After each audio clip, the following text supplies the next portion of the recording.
Hi, we're the Book Cradle team. I'm Philip. I'm Bennett. I'm Ryan. I'm Catherine. I'm Michelle. The purpose of the Library Exhibit Book Cradles project is to create a book cradle that supports different sizes and weights of books and protects older, more fragile books by using non-damaging materials.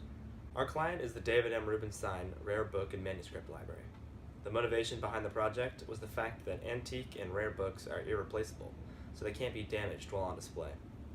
The book cradles the library is using aren't adjustable to accommodate different book sizes. They're expensive, time-consuming to manufacture, and hard to store.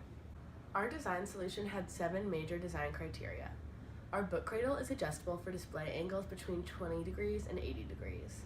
It adjusts to book sizes ranging from 3.5 inches by 10 inches to 5 inches by 11 inches. It's reusable for more than 5 years and is affordable, costing less than $50 per unit. Our book cradle is invisible, so it doesn't distract from the book. The design is also modular and easy to store, meaning all of the parts of the book cradle are replaceable and the unit can be broken down to be stored flat.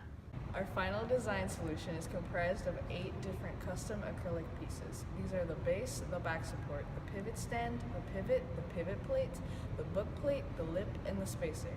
These parts click and fit together so the entire design locks together for stability. We use press-fit threaded inserts and number 6 acrylic screws to connect the pivot stand to the pivots. We also have rubber feet on the underside of the base to increase stability. Our final design solution for one complete cradle is composed of 2 cradle halves. Laser cutting and assembling a complete cradle takes about 30 minutes. The first main feature we have is the mechanism of how our pivot stands lock into the base. We call it the key lock feature. The user slides the pivot stand into the base and rotates the pivot stand 90 degrees, creating stability without the use of adhesives. The whole cradle is assembled like this. For example, the pivot stands and pivots are screwed together, the pivot plate slides onto the pivots, and the book plate is screwed onto the pivot plate.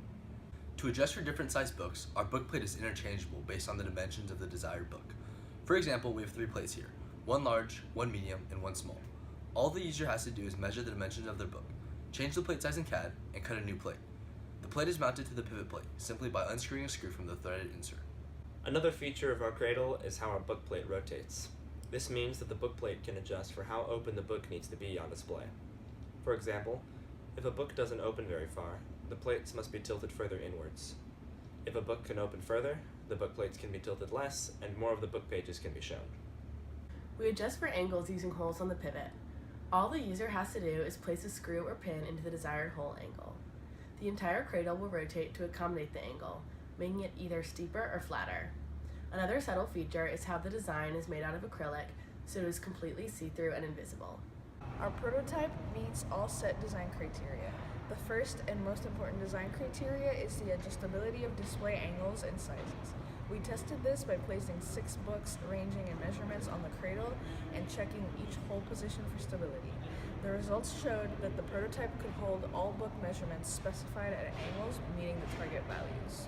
The second test combined the design criteria of reusability and modularity, and we assembled and disassembled the cradle 10 times. The results proved that the acrylic didn't crack during testing and that all of the individual parts were replaceable. The third design criteria we tested for was affordability, which was done by calculating the total cost of materials used to build a cradle. The results showed that each complete cradle cost $9.25, well under our target value of less than $50 per unit. Finally, the 5th design criteria tested was ease of storage. The test consisted of disassembling the cradle and stacking the pieces. The results showed that the cradle could be broken down completely and that it was able to be stored in any orientation. The tasks remaining for completion of this project are to apply for a utility patent, have the library test the prototype and make adjustments if needed, and finally to prepare and mass produce around 100 cradles for the library exhibition in February. Those are our book cradles.